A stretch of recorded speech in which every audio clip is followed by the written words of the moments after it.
Central bank of India ने पहली तिमाही में 7,856 करोड़ रुपए बट्टे खाते में डाले। 41 तिमाहियों में सबसे कम रही बैंक की GNPA। ब्लूमबर्ग के आंकड़ों के मुताबिक सेंट्रल बैंक ऑफ इंडिया का ग्रॉस NPA रेशियो मार्च 2013 के 4.8% के बाद सबसे कम स्तर पर आ गया है। वहीं इसका नेट NPA सितंबर 2011 में 1.37% के बाद सबसे कम स्तर पर रहा है। बैंक तब किसी लोन के बट्टे खाते में डाल देते हैं जब उनको उस लोन की वसूली की कोई गुंजाइश नहीं नजर आती है। अप्रैल से जून 2023 तिमाही में सेंट्रल बैंक ऑफ इंडिया के बैड लोन भारी कमी आई है।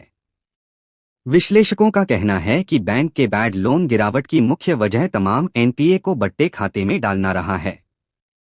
जून तिमाही में सरकारी bank central bank of India का ग्रॉस NPA सालाना आधार पर 14.9% से गिरकर 4.95% पर आ गया है। सेंट्रल बैंक ने 17 जुलाई को कहा कि बैंक ने अप्रैल से जून तिमाही में 7,856 करोड़ रुपए का कर्ज बट्टे खाते में डाल दिया है। जून तिमाह में बैंक के नेट NPA में भी गिरावट आई है।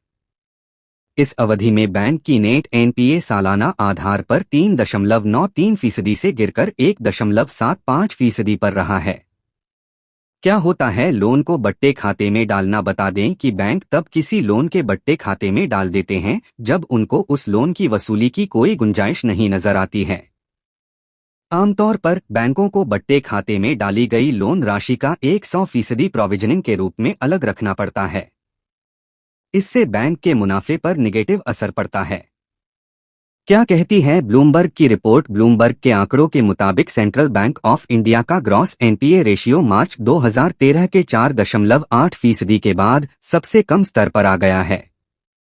वहीं इसका नेट NPA सितंबर 2011 में 1.37% के बाद सबसे कम स्तर पर रहा है। NPA के आंकड़े रुपए में देखें तो जून 2023 में खत्म हुई तिमाही में सेंट्रल बैंक ऑफ इंडिया का ग्रॉस NPA सालाना आधार पर 29,002 करोड़ रुपए से घटकर 10,891 करोड़ रुपए पर रहा है। वहीं इस अवधि में बैंक का नेट NPA सालाना आधार पर 6,785 करोड़ रुपए से घटकर 3,718 करोड़ रुपए पर रहा है। 30 जून 2023 को खत्म हुई तिमाही में सेंट्रल बैंक ऑफ इंडिया का प्रोविजनिंग कवरेज रेशियो फीसदी पर रहा है। इसमें साल दर साल आधार पर 562 आधार अंक BPS का सुधार देखने को मिला है। एक आधार अंक 1% का 100वां हिस्सा होता है। NPA में क्यों हुआ सुधार? बैंक के NPA में कमी का प्रमुख कारण हाई टेक्निकल राइट और प्रोविजनिंग में बढ़त रही है। निवेशकों को बैंक की तरफ से दी गई जानकारी के मुताबिक जून तिमाही में बैंक का कुल प्रोविजनिंग पिछले वित्त वर्ष के इसी अवधि के 986 करोड़ रुपए से 44% बढ़कर 1,420 करोड़ रुपए पर रहा है। इस अवधि में सेंट्रल बैंक ऑफ इंडिया ने स्टैंडर्ड एसेट्स के लिए 632 करोड़ रुपए और NPA के लिए 244 करोड़ रुपए का प्रोविजन किया है। जून तिमाही में बैंक का कॉरपोरेट और अन्य कैटेगरी का NPA 14,915 करोड़ रुपए से घटकर 2,781 करोड़ रुपए पर रहा है। वहीं रिटेल, कृषि और उससे जुड़े सेक्टरों और माइक्रो, स्मॉल और मीडियम इंटरप्राइज के NPA में भी सुधार हुआ है। 30 जून को खत्म हुई तिमाही में बैंक का कृषि और उससे जुड़े सेक्टरों का NPA 3,650 करोड़ रुपए था। ये पिछले वित्त वर्ष के इसी अवधि में 6,127 करोड़ रुपए पर रहा था।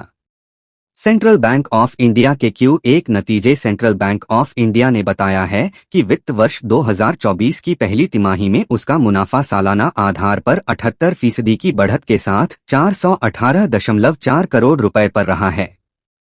हालांकि तिमाही आधार पर बैंक की आय में 26.8% की गिरावट आई है।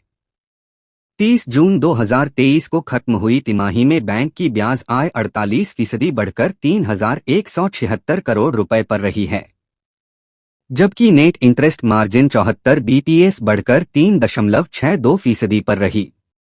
बता दें नेट इंटरेस्ट इनकम बैंक द्वारा अर्जित ब्याज और भुगतान किए गए ब्याज के बीच का अंतर होता है।